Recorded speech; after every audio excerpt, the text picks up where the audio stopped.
Film is a story, a history from Miami, Florida. Had left on June 27th from Miami. We flew to Seattle. The first day we toured down to Mount Rainier. Had a great time, snowstorm up in the mountain, came back. And now the following day we're at Pier 48 at the port of Seattle. We're planning on a trip to Alaska, Skagway, Chilkoot Trail. We're on fantail underneath the main dining room. We've set up on that part of the ship, the fantail. And on our left standing is Courtney Collier, Mike Head, Lee Stevens, Alan Harvey, Howard Kelly, Stan Harvey. And then the two in the center is Charlie Little and Ken Winslow with the dark glasses. Seating, we have Greg Beaver, Tracy Thrasher, Charlie Holbrook, Glenn McClure, Alan Bramblett, and James Williams. Now it's a 4-day, 3-night trip, and we're going to stop at different ports, see the beautiful part of Alaska, and get off this ship at Skagway. From Skagway we spend a day or two, then we head over the Chilkoot Mountains. Hope you enjoy the film. Way up, way up, north to Alaska, the road north for us is on. North to Alaska, the road north for us is on. Big Sam left Seattle in the year of '92 with George Pratt, his partner, and brother Billy too. They crossed the Yukon River and found the Bonanza Gold below that old White Mountain, just a little southeast of Nome. Sam crossed the majestic mountains to the valleys far below. He talked to his team of huskies as he mushed on through the snow, with the northern lights are running wild in the land of the midnight sun. Yes, Sam McCord was a mighty man in the year of 1901, where the river is winding, big nuggets they're finding. North to Alaska, no north to rush is on. Way up north, way up north. North to Alaska,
that the Alaska Marine Highway has between islands.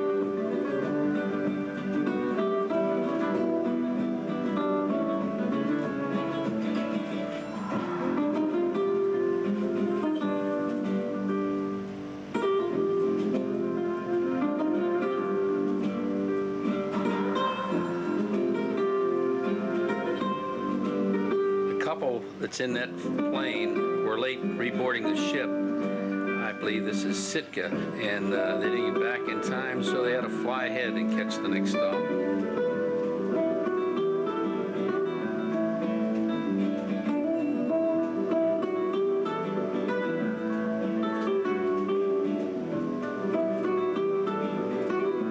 Alaskan Airlines 727 taking off.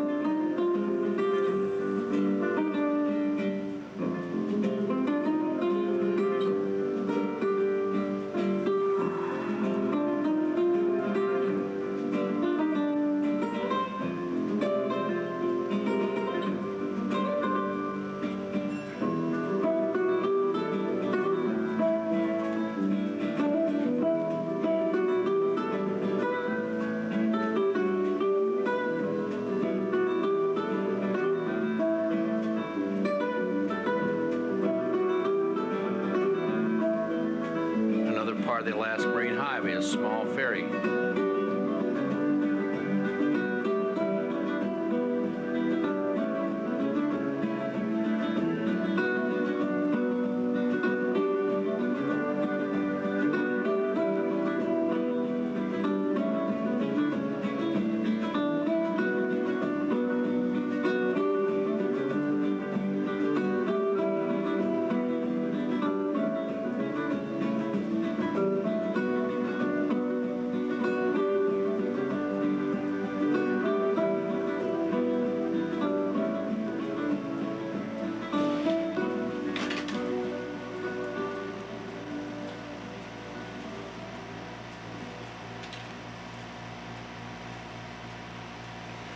Now, most of these people were people that were deck space only. They weren't. They didn't have cabins. Most of them were backpackers, school teachers, whatever.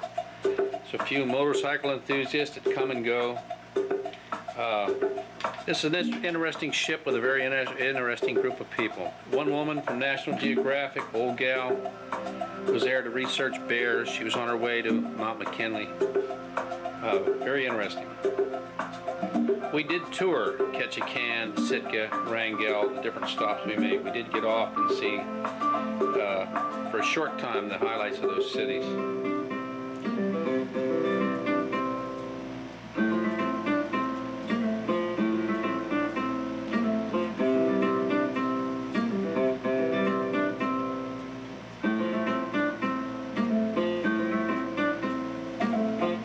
This is our ship.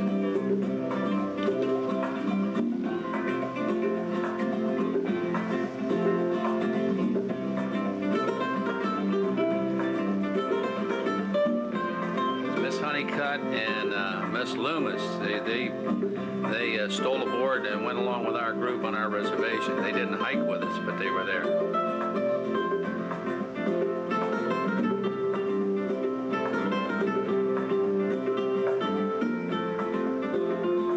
Our guys ate in the main dining room for each meal. It was very reasonable, very great meals. The woman that ran was in charge of the dining room. She was very, very helpful.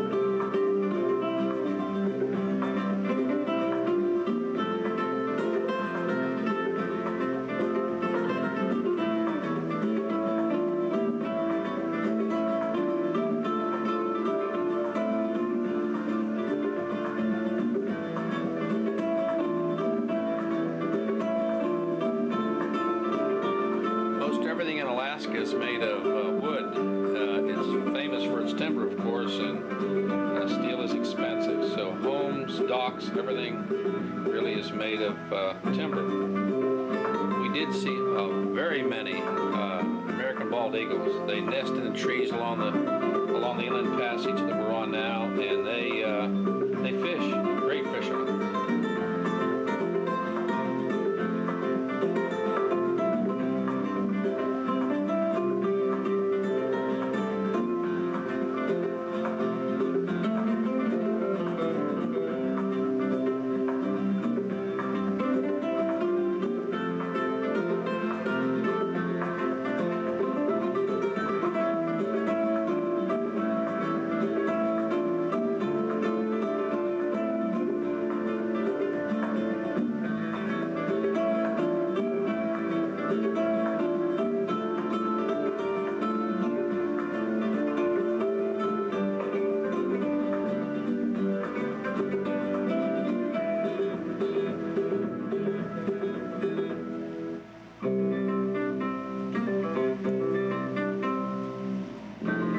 James Williams. James Williams. This is a sister ship of the MV Columbia. We're passing along the Inland Passage.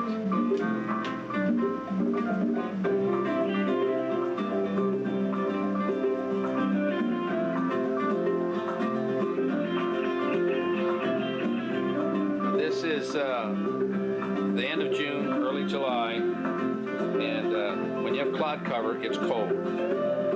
It never seems to really warm up.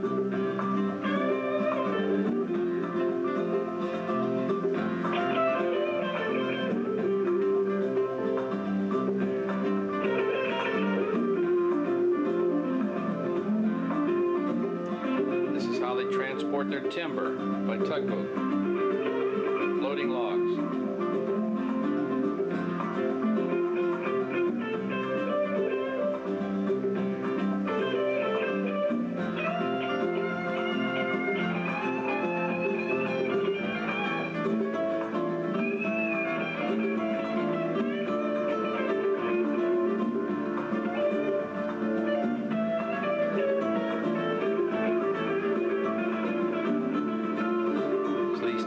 And Stan Harvey.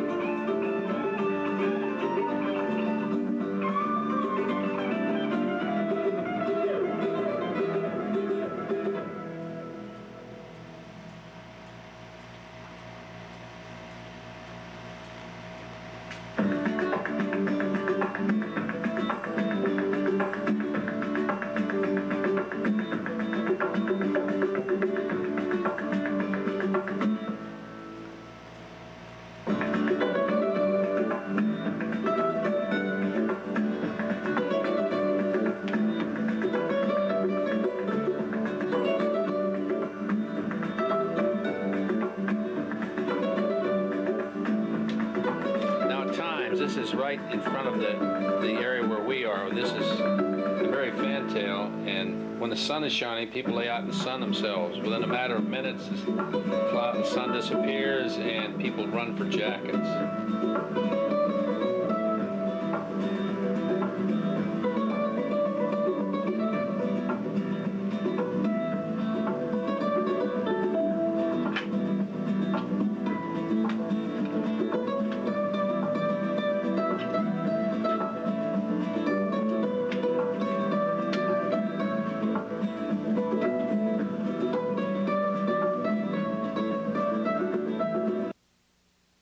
We have left the ship. The adventure begins.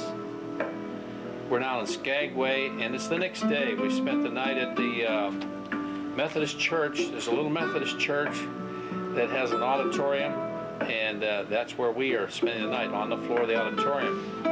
It's unlighted, unheated, very cold, and it's 4th of July. And the people of Skagway always have a big parade. These are the children. The ships in the harbor send crews ashore to act as judges, the ship's officers, judges for contests. And these are our guys. There's Glenn McClure, and this is one of the main streets of Skagway.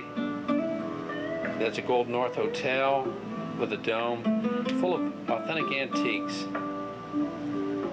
The parade begins. Here is the American flag and the honor guard.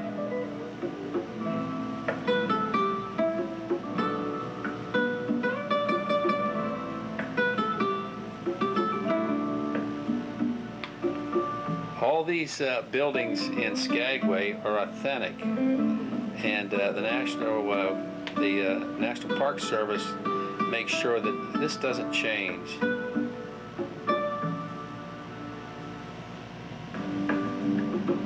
You notice a dirt street, wooden boardwalks. There's one small restaurant that makes and sells hamburgers. We ate quite a few hamburgers there.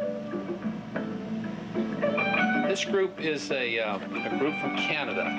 They traveled with one of the ships all the way over here, stayed at night in the Methodist church basement. This is their band, and they came over just to liven up the Skagway 4th of July parade.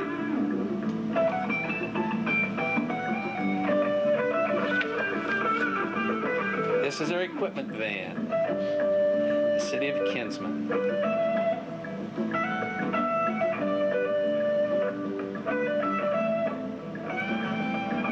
Very cold day. Overcast as usual. They're throwing candy. They have tons of candy in that fire engine, and they're just throwing all the kids along the way.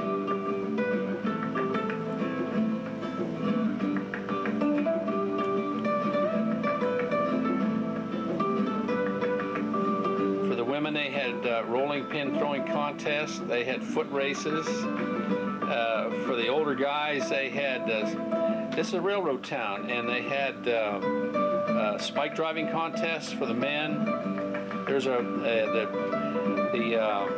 Yukon and White Pass Railroad has a little roundhouse. It's a narrow gauge railroad. It's in town. It employs most of the people, and they had contests for these men.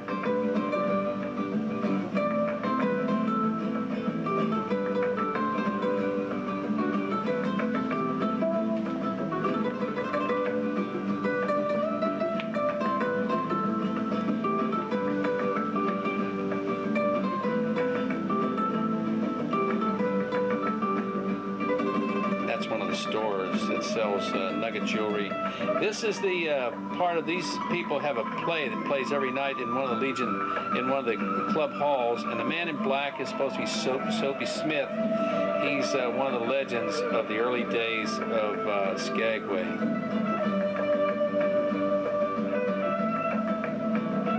Incidentally, our guys were great on guitar and fiddle and banjo, and our kids were so good that they were invited to play that night at the I believe it was the Eagles, one of those clubs that holds this play, and we had to get out and make sure that the place was legal. These are two of our guys. This is Mike Head and Ken Winslow, and no,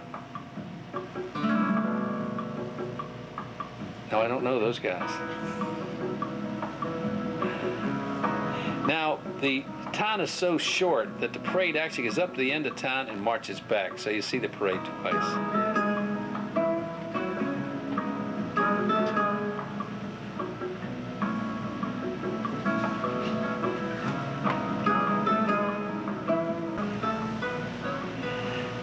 Now, this is where we're getting in vans, and it's 15 miles. This is the Golden North Hotel. Very, very authentic hotel from the days of '98.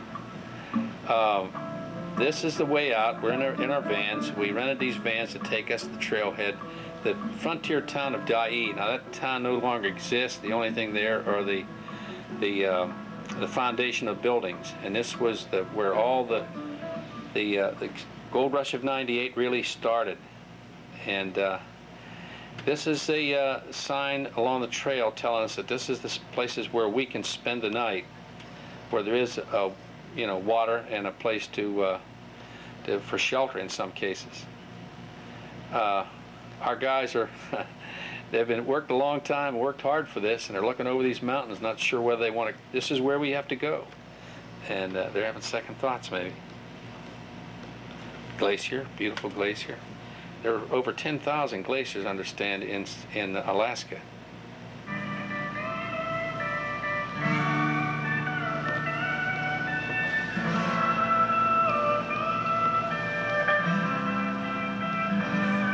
That's Greg Beaver, and there's Greg Beaver, and there's Holbrook. Ken Winslow starting over one of the broken down bridges. The water is frigid. It's melted snow.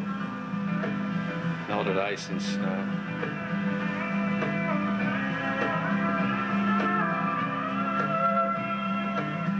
Took my family away from my Carolina home, had dreams about the West and started to roam. 6 long months on. Courtney Collier in the background. And there's Mike Head. And there's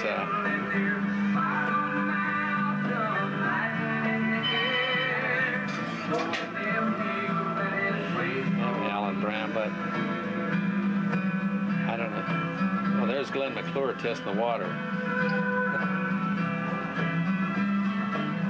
I don't think Greg Beaver was one of the guys always bringing up the rear.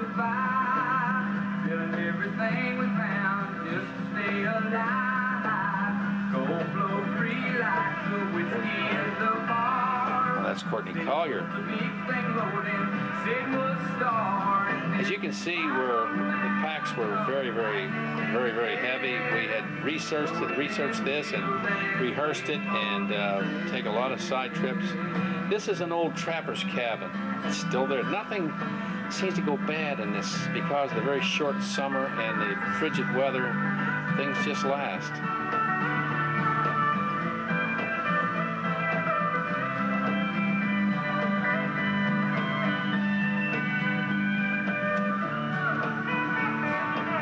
Another glacier, yeah. This is the way we're going. Now, needless to say, everybody was pretty apprehensive because the last sign we had on the trail was, it said beyond this point, there's no help or first aid, so you're on your own. Canyon City Shelter. Now, when we arrived at this, that cabin had a man, an elderly man, and a woman in there, and it turns out he was an old prospector, and this was a sentimental trip. He had long retired, and he wanted to do it one more time. He spent his youth in these mountains. These guys were panning for gold. And and turns out it was his girlfriend. She was cooking biscuits, so our guys put up our tents, and there's a little bit of gold. Shot down in cold blood by guns that carried fame. All for use and no good. These guys are lucky. I think that's somebody's tooth.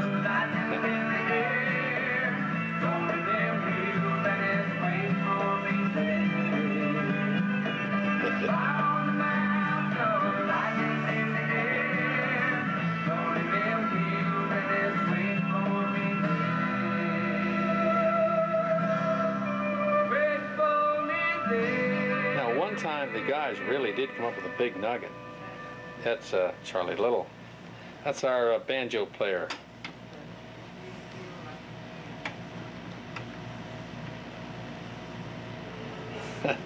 I can't play it. That's Greg Beaver.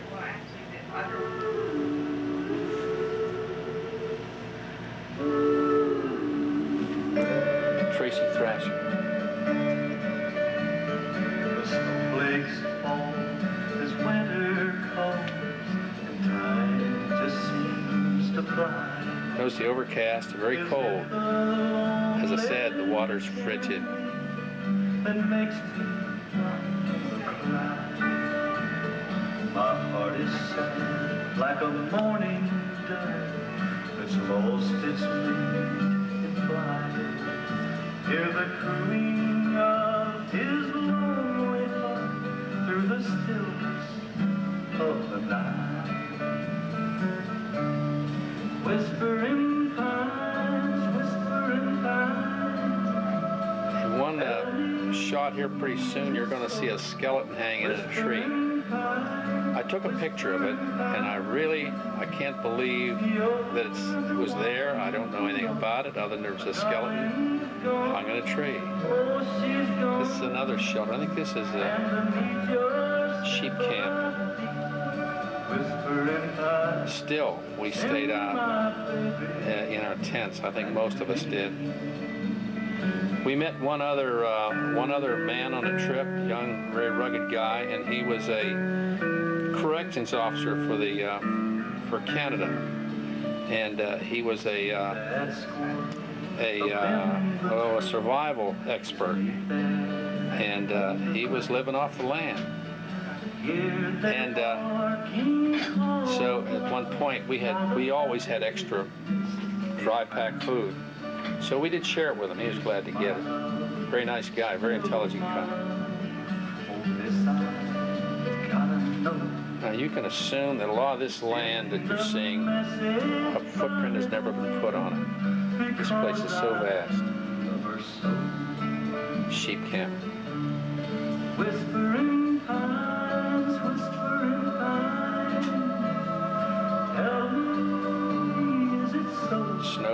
10. Nice. That rock pile is actually a trail marker, and once you learn and you're a backpacker, you know never to disturb or move those trail markers. They mean everything. There's one there. It's all melted snow coming off the mountains. Now, at one point here, there's a wrecked airplane up in these hills, and they usually mark it. They put some paint on it because they can't reclaim it, but they want to know that it's one they've found, and that they have incidentally more small plane accidents in Alaska, I think, than any other place in the world because the weather changes and severe weather. This is where the Japanese current flows by the coast of Alaska, and the ice cold air coming down and the Japanese current create quite a bit of weather.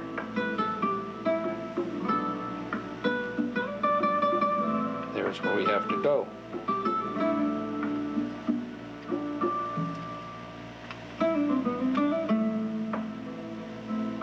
Now, this old guy that I told you that was back at the first shelter, he had some tremendous stories to tell about the early days and about his partner Jim that had been gassed in World War I believe it was, and his lungs were never right, and how they stayed together. They were buddies throughout those days when they spent in these mountains. And Jim had passed away from lung problems, and this was a sentimental journey for this gentleman, and he wanted to make it one more time. But his very nice girlfriend, matronly woman, she lugged her load. She had a pack as big as he did. And I kept turning the camera around and telescoping back to make sure they were still in sight, and try to keep an eye on them.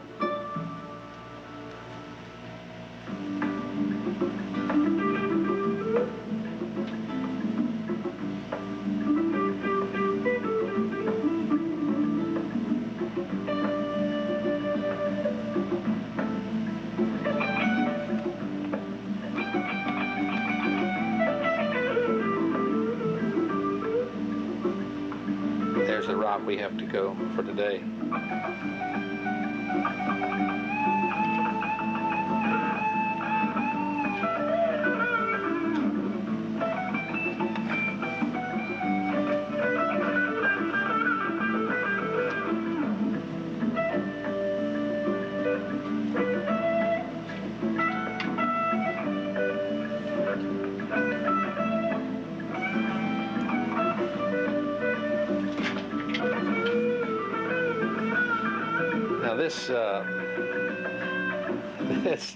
This one guy had shown our kids how to, what he said, ski with your boots, and that's what they're all trying to do.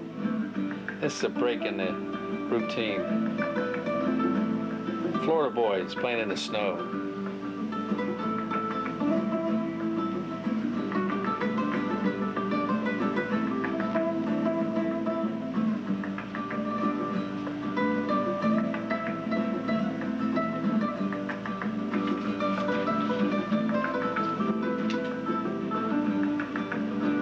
I can see why at the end of the day your feet hurt. You never really hit any smooth or straight land. It's all rocks and scrabble, roots.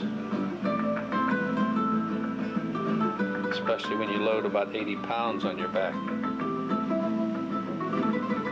Got to the point where we even sawed the handle off our toothbrushes to lighten the load. Of course, we had to carry little fuel cans with fuel for our backpack and stoves because a lot of fires are forbidden in areas they don't want you touching. This growth is so, as little as a quarter of an inch a year. They don't want you picking or tearing anything or cutting anything. It's more or less forbidden. Beautiful country, and we didn't want to spoil it.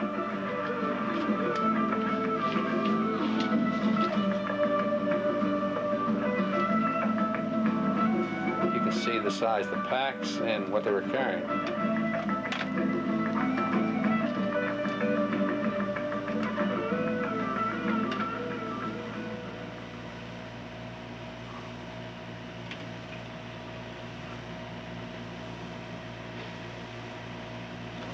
These are authentic bones. They're animal bones, probably. You're going to see some artifacts here that, again, we were warned not to touch or disturb. There are boots, women's high-heeled boots. That's part of a stove, little trick photography. And there's a part of a pot-bellied stove that the people of 98 actually tried to carry up to a place called the Scales, and that's where we're coming to. There's all these.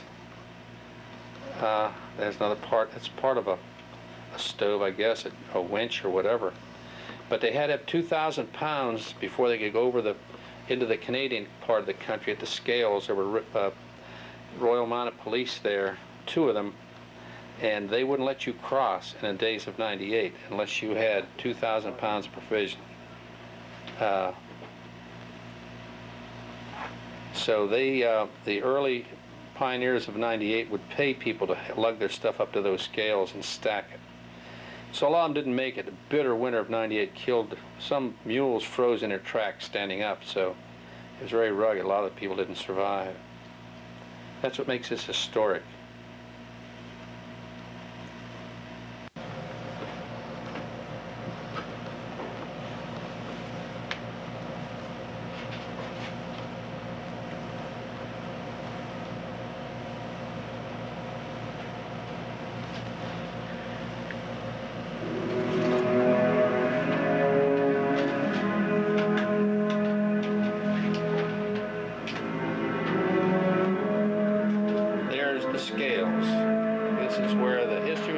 Trail of 98.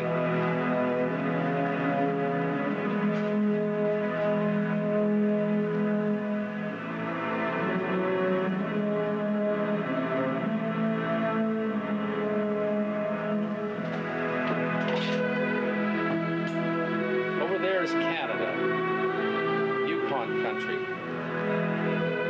There's our friend way behind on the tortoise.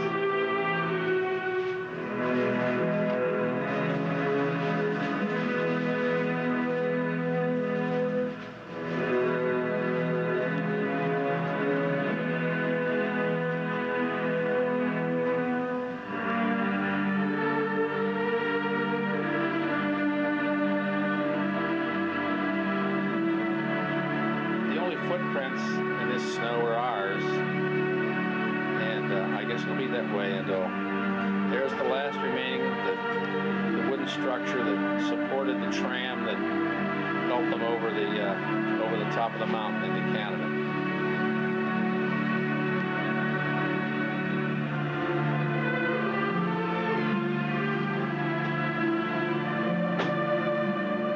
Very rugged country. Giant boulders, snow, ice cold boots from the water. Flint-like rock.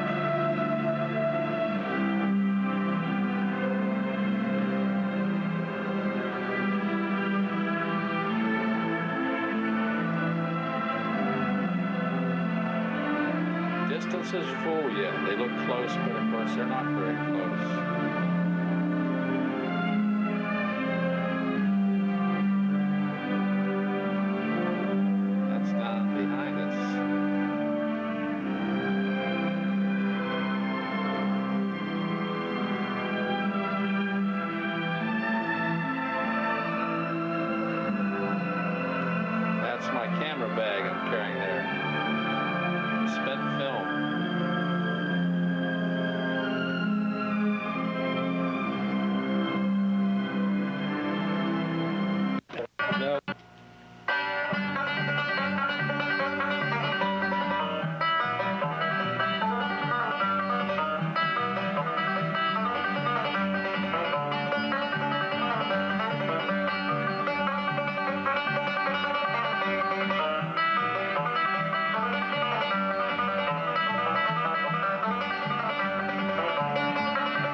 maple syrup and snow cones.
See, everybody has an authentic pair of LL Bean red fireman suspenders. It's regular issue for Post One.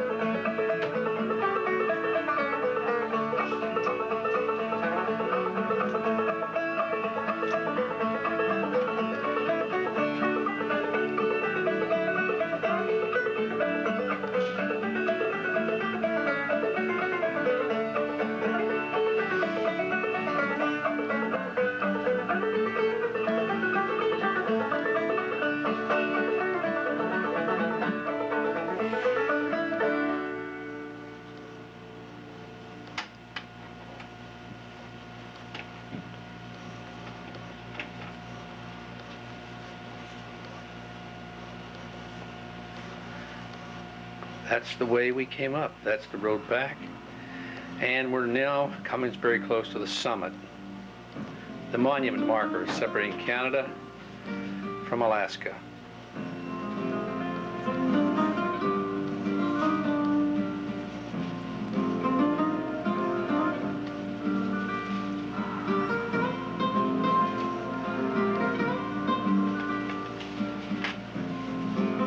By now, everybody is pretty weary.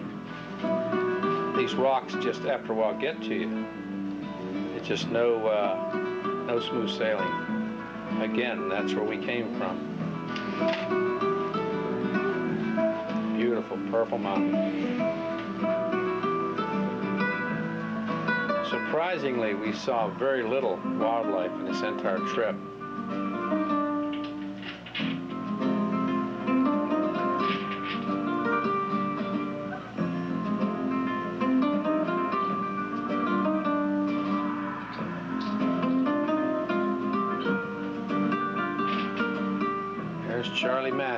Charlie Little, rather, coming near the top.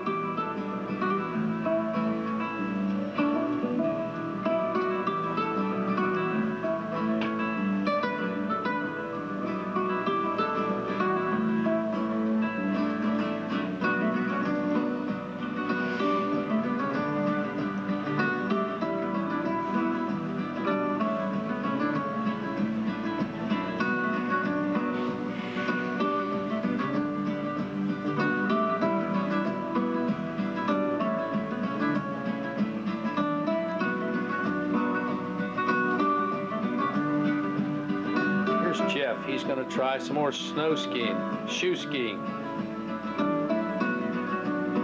He was born in Minnesota, so he learned the trick there apparently.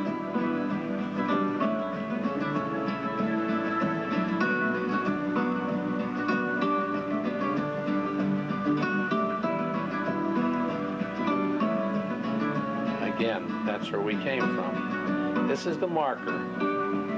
This is what we've been looking for. This is the division. Dedication to the Trail of 98.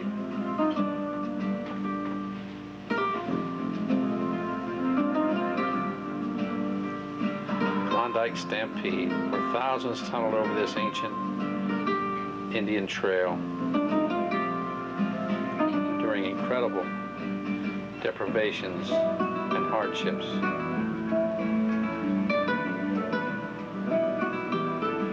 Courtney, we're all eating lunch. The wind and cold was pretty heavy, so we all sheltered somewhere behind the monument to try to eat our lunch. Again, it was a hard tack. It was one of these freeze-dried lunches. These are the remnants of the scales, the gears and the levers and everything that made this unit work. They've been there, laying there since 1898.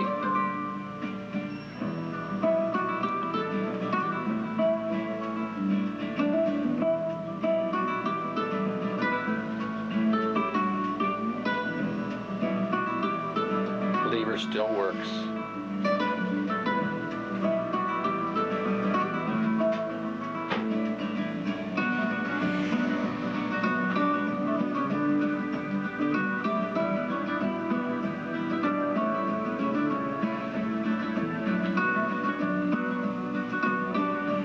Crossed over, we're eating lunch. Now we're in Canada. Everybody, now it's all downhill from here.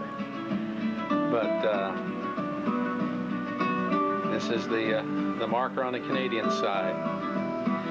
And it's a beautiful snowfield, and it's downhill towards Lake Bennett. Everybody feels very good about now. Now very shortly you're going to see something very unusual. You'll see a young blonde woman running up behind us with shorts on in the snow. Well, it was shocked us too, but turns out it was a woman from the Park Service, and she has a very little small lean-to that she stays in for several days before she gets relieved. And she was so surprised to see people going by. She ran behind us and had to introduce herself, and we talked for a while. Everybody was shocked. Some more snow climbing.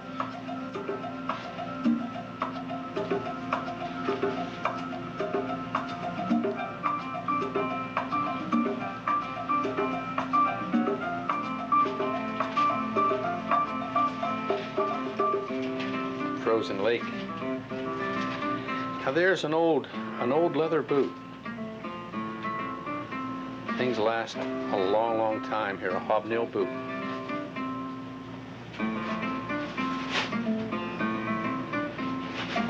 Unbelievable. Of course, we were warned not to take any of this. It all must stay.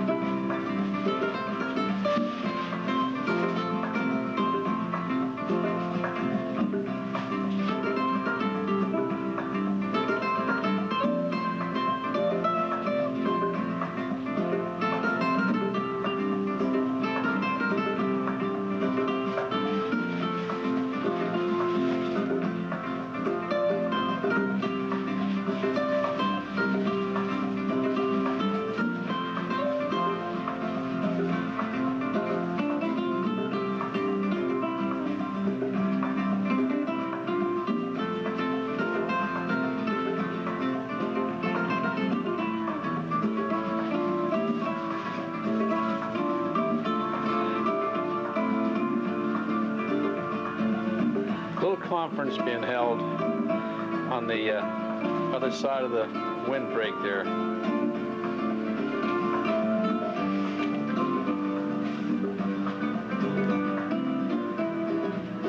there's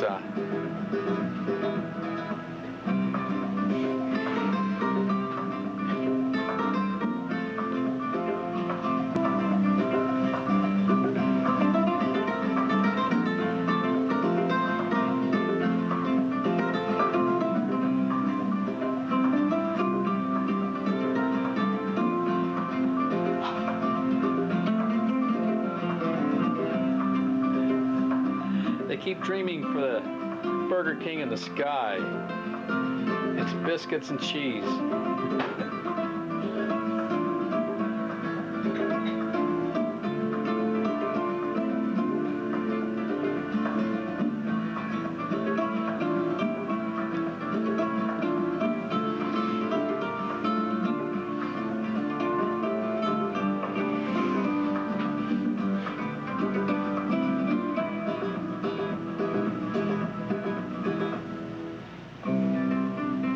One thing we had, everybody had very good equipment. I believe everybody had a down bag, which is one of the best you can have for warmth. And we all had great packs. This is a very treacherous area in here because of the ice and the rocks and going downhill. There she comes. Very glad to see her. She was going down to visit, there's a Canadian couple who had a very small A-frame hut that we crossed, and she was going down to visit with them because she just wanted some company. She was lonely up there. One of the best of the Park Service people. Now, when we did this, the National Park hadn't officially taken over this trail, but they were strictly there. I think the following year they did, but they were just finding their way whenever we went over this because we were told that they wouldn't be there. They had no real jurisdiction.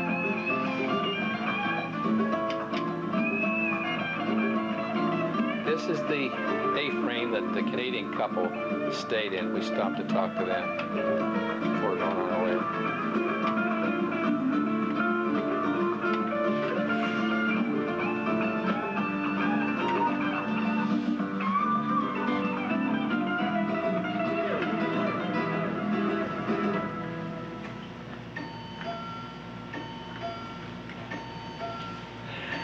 Now this is, you can see we're coming lower into the towards Lake Bennett.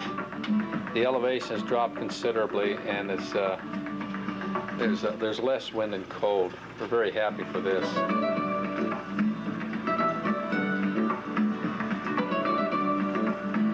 Stan Harvey again.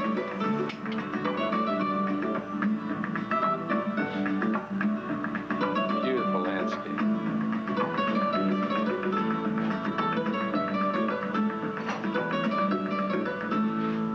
Uncrowded and unpolluted.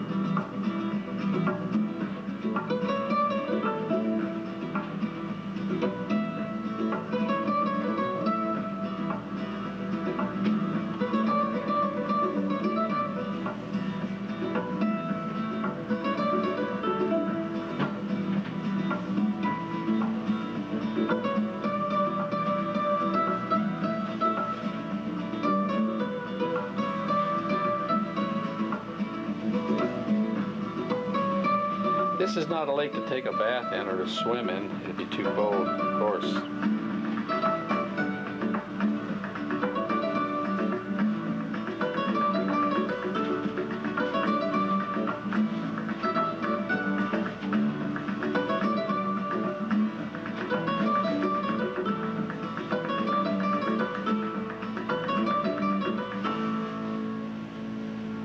Now this is the second week in July.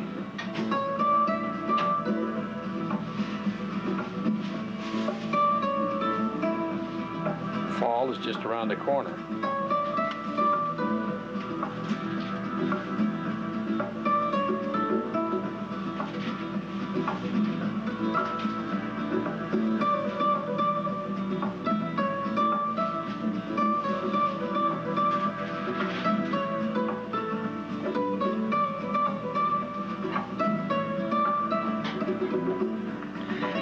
that's the remains of an old wagon that was hauled over the Chilkoot Trail, piece by piece, and of course it never made it to Lake Bennett.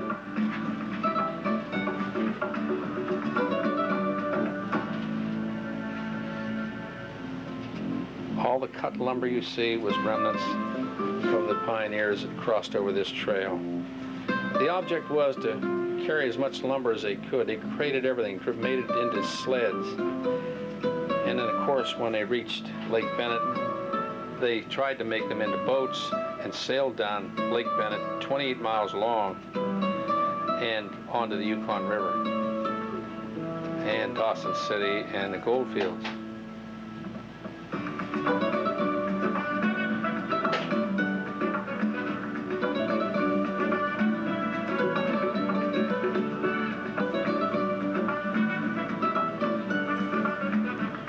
This is the headwaters. These are all streams leading into Lake Bennett. Massive lake, over 3 miles wide and 28 miles long. And again, very bitter cold water. Something like 46 degrees, the water temperature.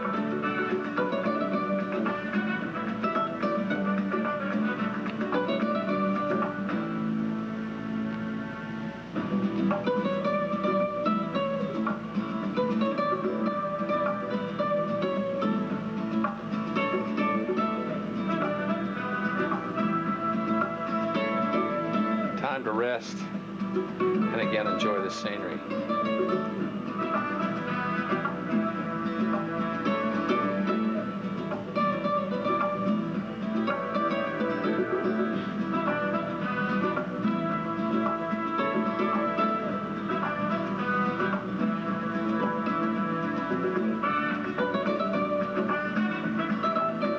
We had seen some caves and we thought possibly they were places for bears to hibernate, but the guys went and checked them, and as far as we know, they could have been. We weren't sure.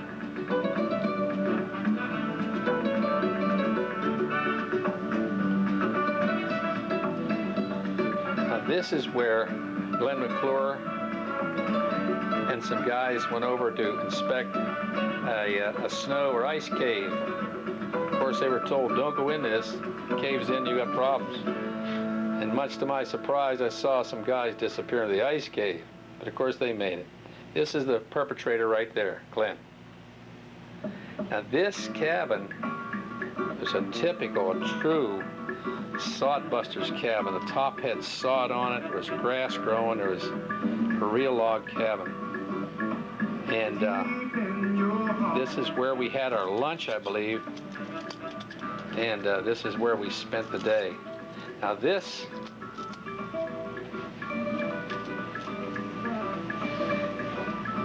oh, that's moose antlers, yeah.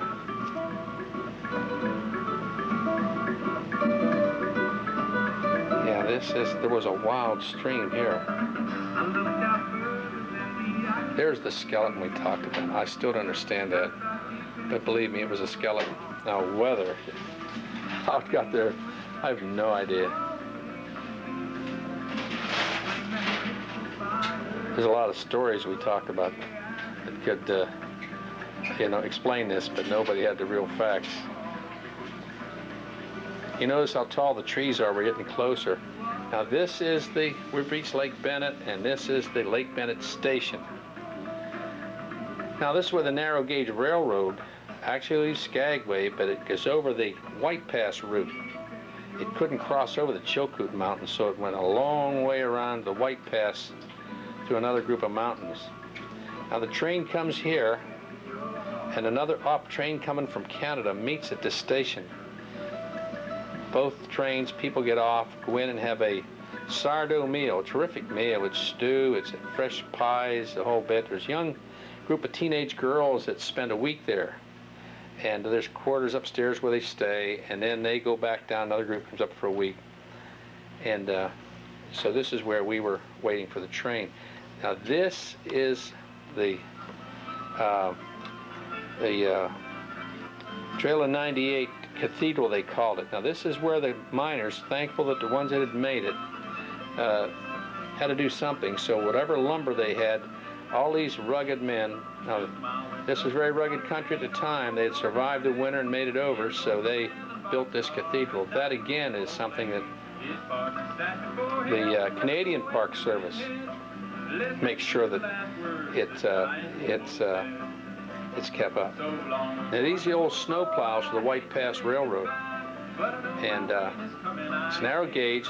It's one of those fantastic train rides in the country. I don't know there's any to really surpass it for a scenic ride. Now, further down the tracks, we had already prearranged to have bags dropped off with our life rafts in them, paddles, and another 5-day supply of food down those tracks. We hope they're there. And so now we're waiting on the train, and we had already planned to have a meal there, arranged with the railroad to have a meal. Where you don't have to work at all. No, you don't have to work there, not even change your socks. And a little stream of whiskey comes trickling down the rock. Of course, you understand those teenage girls were very happy to see a bunch of young men like our guys show up. There's the church, and right to your right is Lake Bennett. I'm going to that better place where everything is grand, where the handouts grow on bushes and you don't have to turn a hand. There. No, you don't have to work The old Bennett Church. This explains it. Very hard to read. But a stream of whiskey comes trickling down the rock. now, a lot of the men did hike. They couldn't, there's no way to get down in any kind of a boat, so they did walk along the lake. Now, this train has arrived. This is the one coming from either side, and this was a group of people from Palm Beach, Florida, that had gotten off a cruise ship, and when they saw our guys with our patches on, saying we were from Florida and whatever, they wanted to take our picture. They were talking to our guys, interviewing them, and they were very apologetic, thinking we weren't going to get to eat, and they kept apologizing because they were invited in to eat and we weren't. They didn't realize that we were scheduled to have a meal, and of course get those apple pies. That's Jeff, one of the guys that was with us.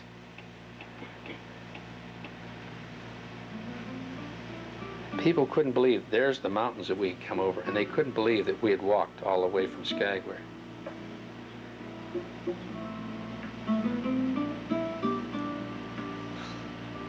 Alan Harvey and Stan Harvey.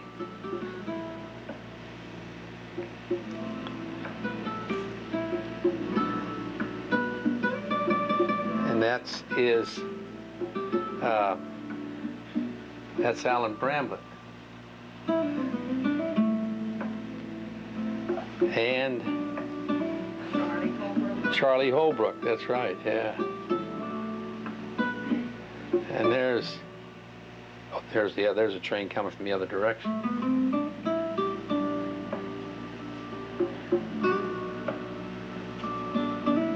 Fantastic ride.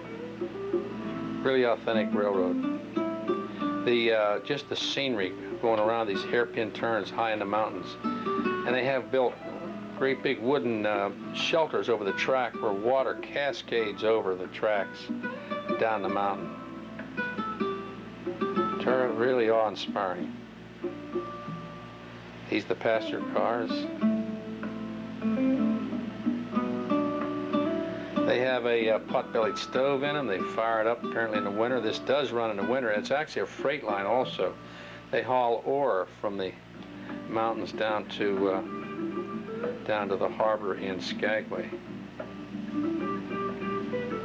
Here's our rafts, and we have collected our pies. The people in the station had come and sit, rather than eat their big apple pies, they set them on a windowsill and told our guys, they're yours, you take them so that we don't have to leave them here. So we had a lot of supply of pies. We had our pies plus their pies. These are the rafts we made, and this was the reason we made them. We worked months in a fabric shop. These are actually DC-8 evacuation slides. You turn them over and it becomes a raft. Well, we had covered them with 2 layers of the same material they're made out of to make them rugged enough for this trip. And of course, there was a crew assigned to each one. Each one had a name. And we were very proud of this. Now, the lake was so cold you couldn't sit on the bottom of the raft. It was frigid. So we had to put pads down, sleeping bags, anything, so our rears wouldn't touch the bottom of the raft. Now, the object was to sail the 28 miles down to Carcross. Carcross was a little Indian settlement and became a Canadian outpost for the Royal Mounted Police and a trading store, a place that dates back 50, 100 years. Very, very, it's like walking back in time. Spanning the view of the captain and crew like a man just released from indention. As a dreamer dreams and a Now, as you can see, there's no other boats, there's no other people, there's nothing. Just us, the birds, the wildlife, frigid cold water, and of course, on our right, we'll see the White Pass Yukon Railroad go by. Now, the old couple that had been behind us, we all had to carry a series of bells that we put on our pack. It was to let bears know we were coming. So bears, if they hear you coming, they'll go the other way. So the old man and his companion asked, they didn't have any bells. They wanted to know if we could let them have ours. So some of us gave them our bells. Now, they were going to take the train, so we didn't see them after we left. It was days later we ran into them and he gave us our bells back. Great old guy. This is an adventure that all of us will never ever forget. Look at the background. Look what's behind us. That's all ours. There's nobody else there. Now, we attempted to take baths because we needed a bath bad. And we spent the night here near, there's an old railroad workhouse is where we stayed. I can't think of the name of it. But we just, guys could not put their feet in the water. To get in the water, we had to put our scuba boots on. We brought rubber scuba boots. And it was so cold we had to wear these boots. And one of our guys in a raft put his head in the water. It made his head ache so bad he screamed in pain. See the scuba boots? Nobody would splash water on each other. That's how cold it was.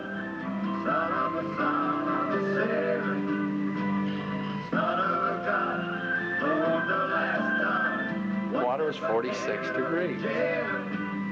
The sun back that day was very hot. Now that's the train, another train the next day going the other way. I'm sorry, going towards Canada, towards Whitehorse.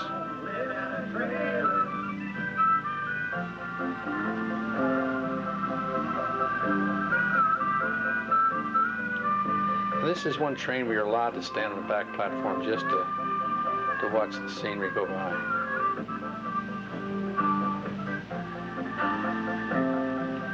Now we're at Carcross, and this is a Canadian flag and a great little town. And now we are told that we have a problem getting from here down the rest of the Yukon River because of a dam that had been installed. And so we had to make some arrangements. And so we run into a group called the Community. Apparently it was one of these far out groups that wanted to be alone, and we paid them to tow us. They had a large motorboat, and they towed us around to where their community was. We spent the night there, and the next day we deflated our rafts, and they took all of us down beyond the dam. Now, this Matthew Watson general store was a place where you walk back in time. The cash register had to be at least 100 years old, everything in there. And I was told to ask for young Matthew. So when I asked this very genteel, white-haired old man where young Matthew was, he said, "It's me, what can I do for you?" So he's the one that sent us to this community.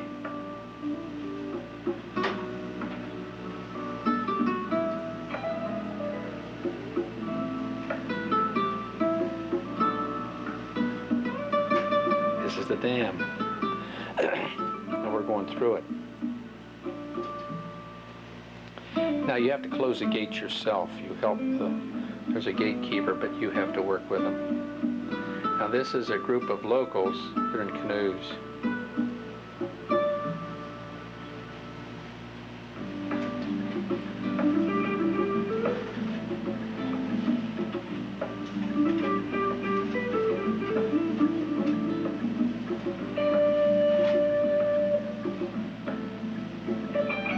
That's another way to go, canoeing.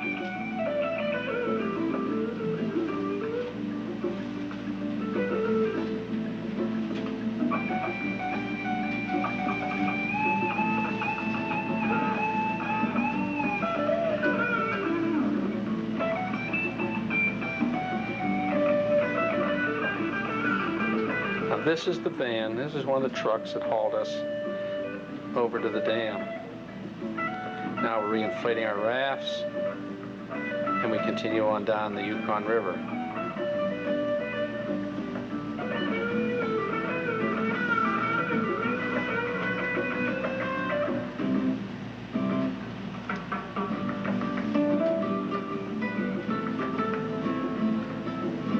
Of course, you had to have a lot of arm power to blow up these rafts.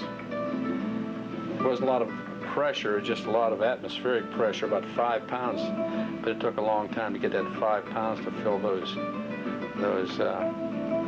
rafts. As you can see, we're leaving those high mountains behind, and now we're in the tall tree, lush country.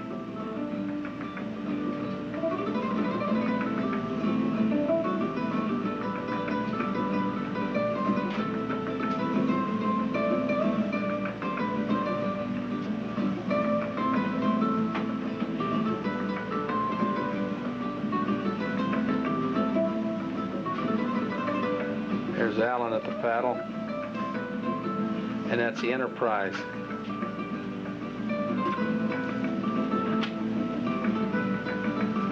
Now this is where we spent the night. This is just before going into Whitehorse.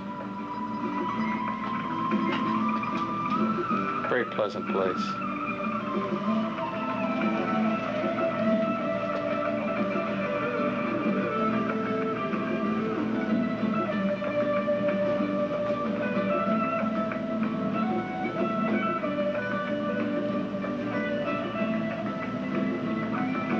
Still, surprisingly, we had no animal problems. We're very surprised.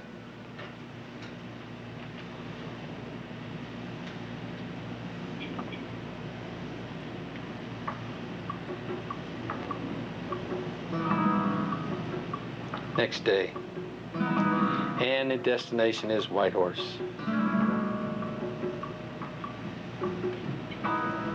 Very pleasant weather. Still cold.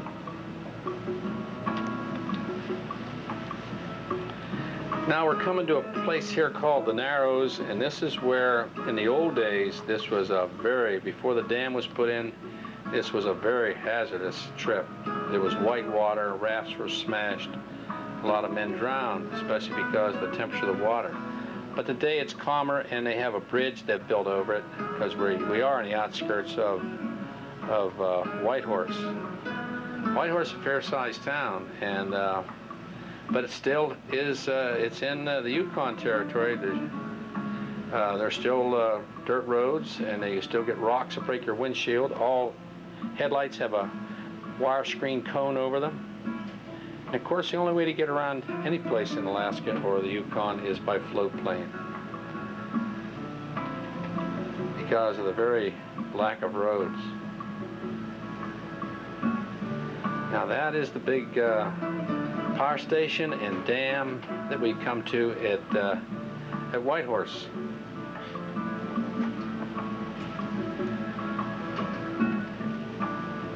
So we have to get out here, and we portage, and we go down to a campground not too far away.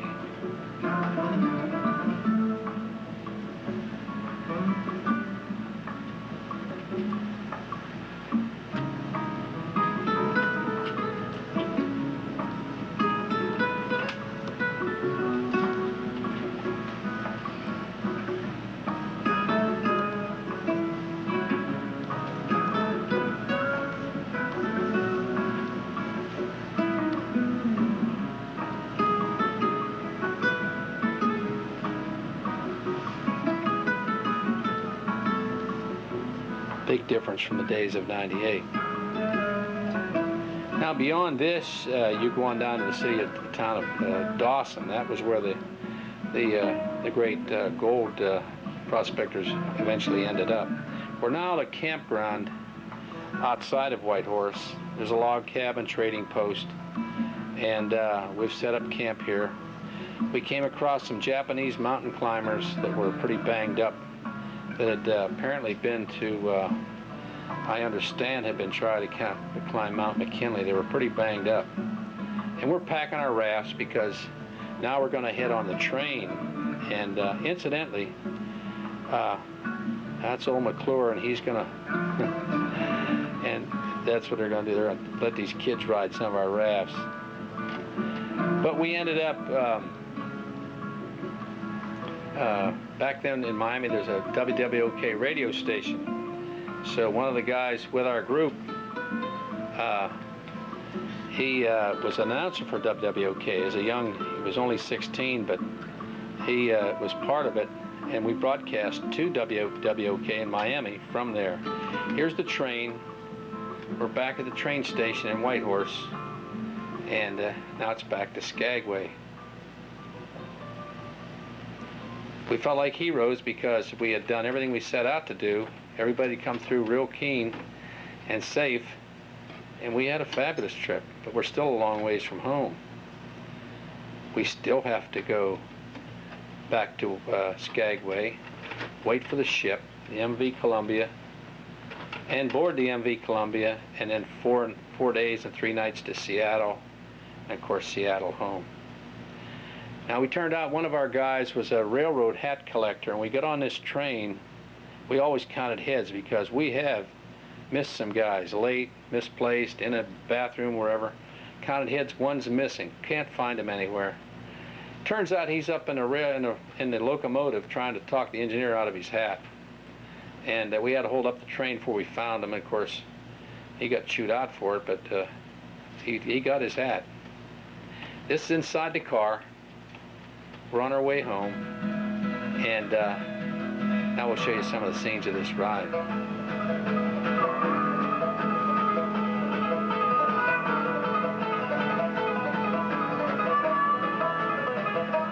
This is the outskirts of Whitehorse.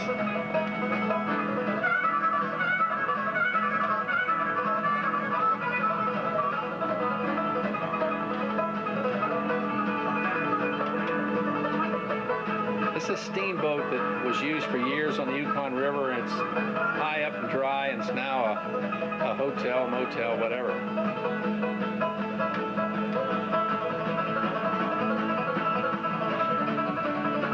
That's Mrs. Kelly waving at me down to the end of the car.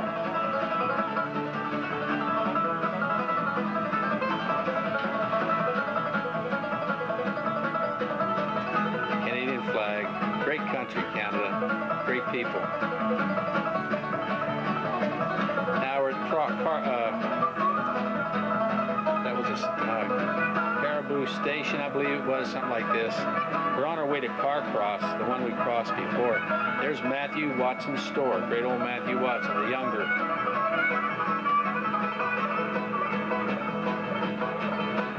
Much easier going back.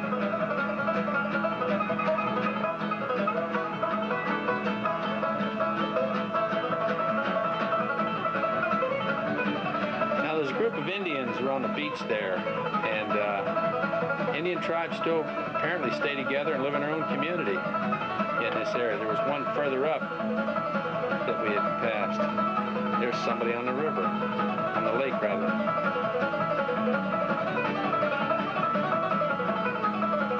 Now, this train operates throughout the year. In the wintertime, they show a picture of snow above the roof of the train. It's like it's in a ditch of snow, and it goes for miles. They have brutal cold winters. Watch this. Bunch of show-offs.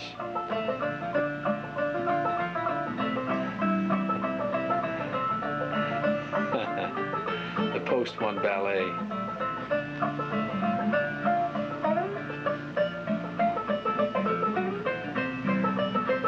This is Bennett Station. This is where we got the meal. This is where we got our this is where we got our apple pies. Again, we're talking to people coming the other way.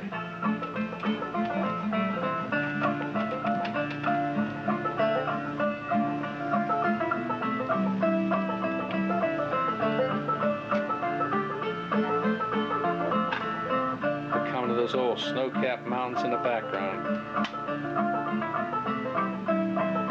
It's one of the old engines that now they're diesel. This is one of the old coal-burning engines.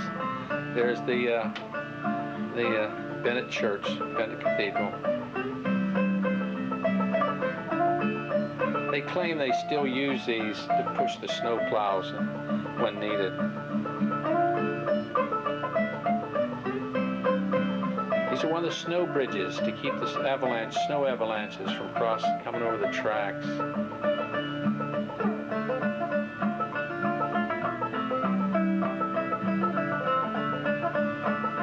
Fantastic train ride.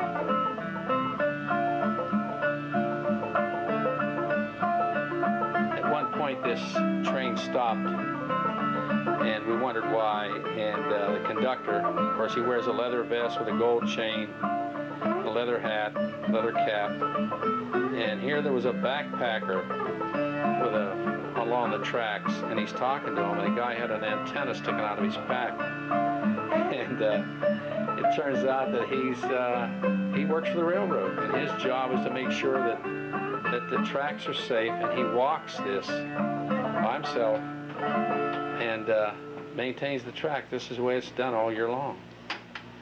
There's Lee Stevens.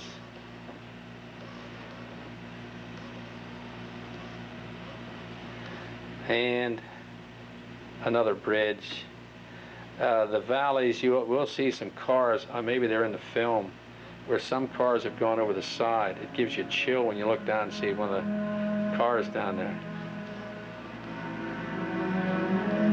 It's been a tremendous journey, and one we'll never forget. And look at those mountains. The conductors were very enthusiastic, and they just let us have more or less the run of the train. They told us everything we needed to know. And there's the MV Columbia waiting on us. And there's the snow peaks in the background. And we're about to board and have another trip home to Seattle. And then, of course, Seattle on Eastern. Great airline that took us home. But this is like a friend. We look forward to this.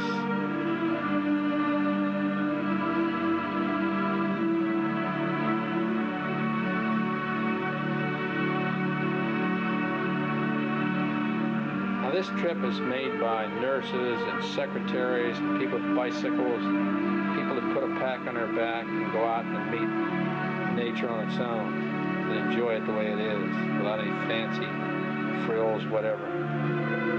It's amazing the people that put a motorcycle on these boats and do this thing. They can only go so far, of course, with a motorcycle, but then they can always pack into the farther reaches of the mountains.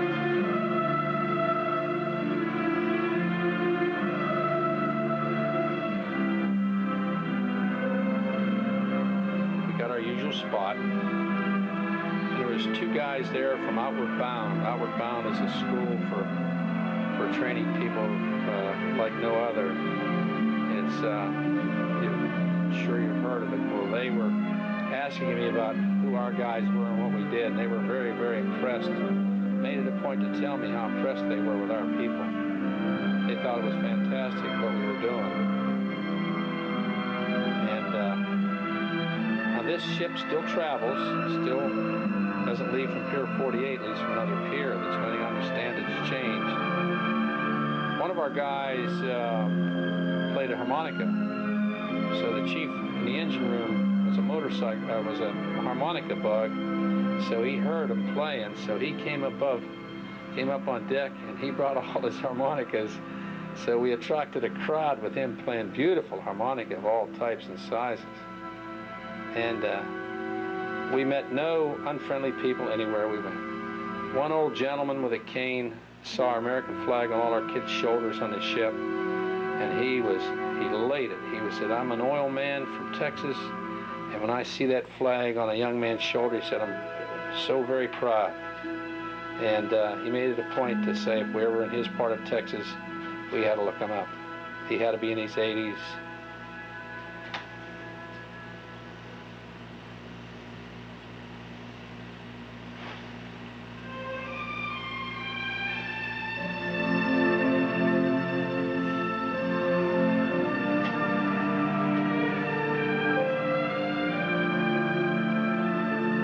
The sister ship of the MV Columbia, heading towards Skagway. Of course, we're heading towards Seattle. The captain allowed us, since our guys with their guitars were really a great group, they were really good, and since they had entertained so well, the chief purser came to me and he said, "The captain would like to thank your people for all what they've done with their entertainment, with their guitars and whatever late in the night. They even opened a coffee shop at night so our guys could go in there and play and all these people could listen." So he gave us the map, the chart they use to navigate up this way, and they all signed it. Of course, that chart has been hanging in our room ever since. It's been, varnished over, and the names of the crew are on the chart.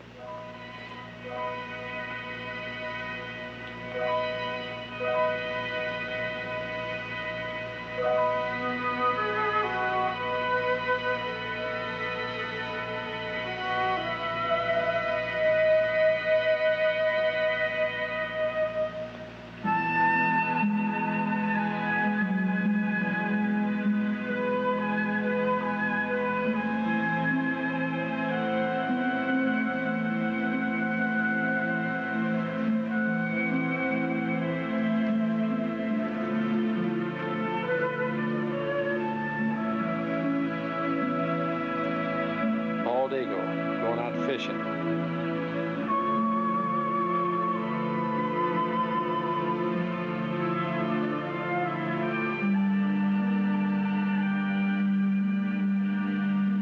A whale. The whales travel the inland passage in the summer to the rich fishing grounds up in Alaska. They always put a naturalist on board, and they announce over the speaker system when the whales appear, and they call you and they tell you to come to a certain side of the ship to watch the whales.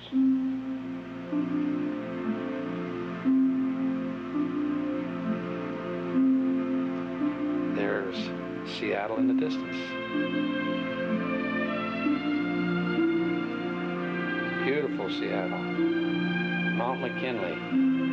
Sorry, Mount Rainier.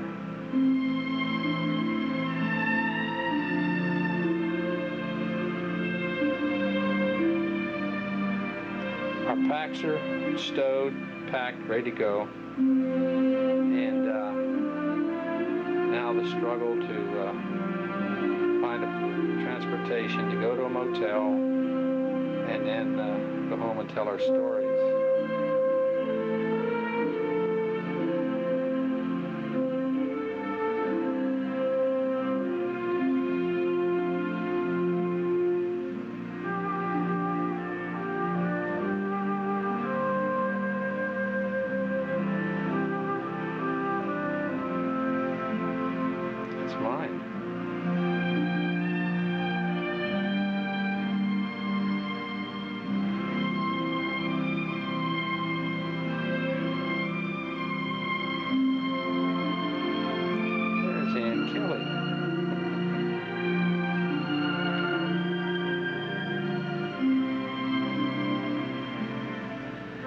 There's the pier, Seattle.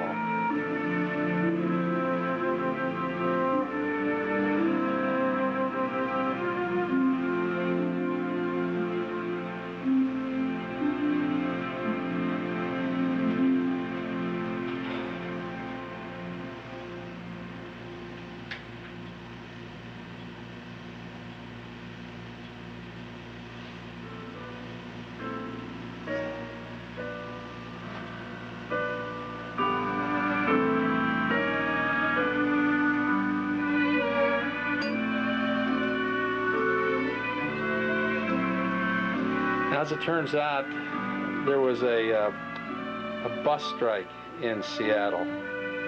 We didn't know it. So anyhow, Boeing found out, and Boeing Corporation, which was a great supporter of ours, sent one of their buses out to pick us up, looking for us. They knew there was a strike. They knew we were in trouble. We had never called, and they picked us up, took us to the motel.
The end. Yeah, it was great, I'll tell you.